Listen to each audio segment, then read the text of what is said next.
Hello, I'm Lance. I've been really fortunate to be involved in the Beyond the Binary exhibition as a community curator. So I've contributed in very small part to this huge, diverse, amazing exhibition, and thank you for coming along to see it. My contribution has been the trans mannequin, which you can see behind the phone box over at the back of the exhibition space. So I transitioned around 5 years ago. I now use he, him, or they, them pronouns. And this mannequin is to highlight not only my experience, but also other experiences in the community in Oxford. You might begin to see representations of social transition and trans people more generally in the media at the moment.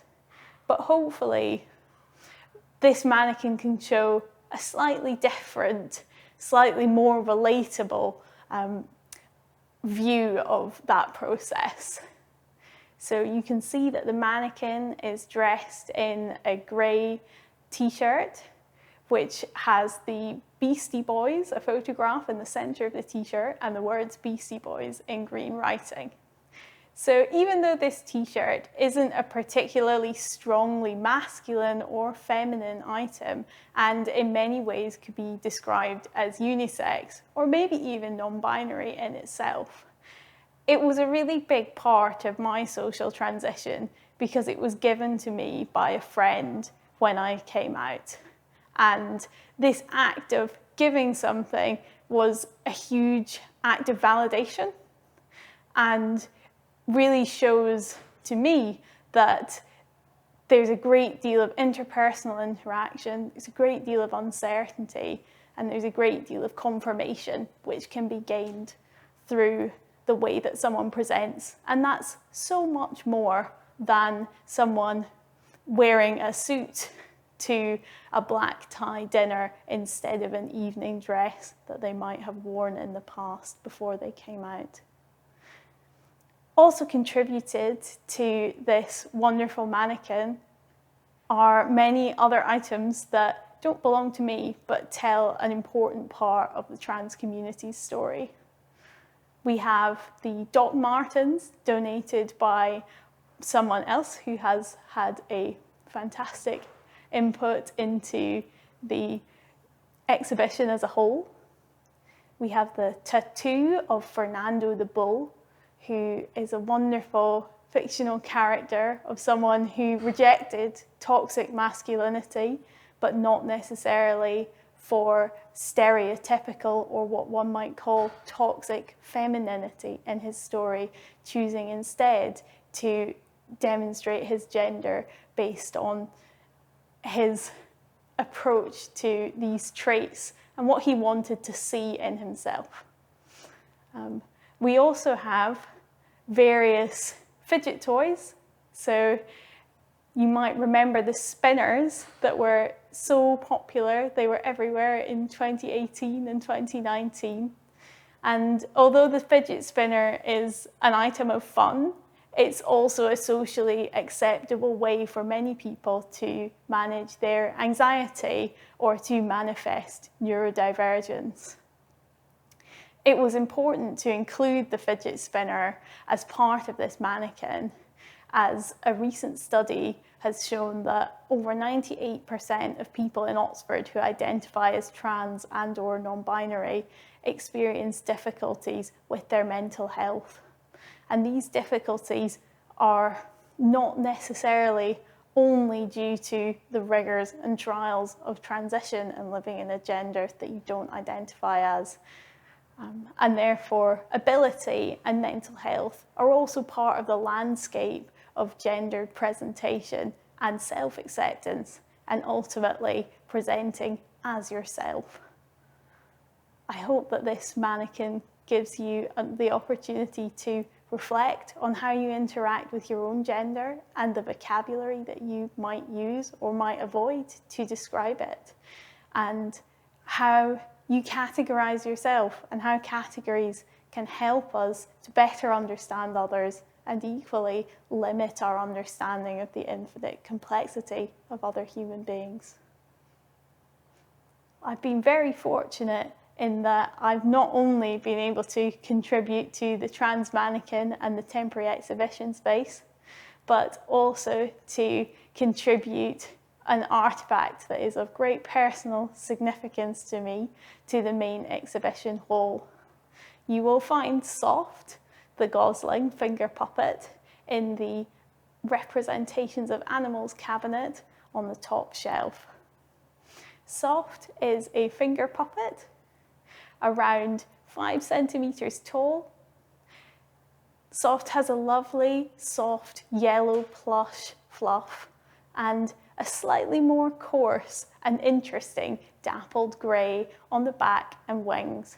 Soft has a pleather beak and bright, beady, googly eyes.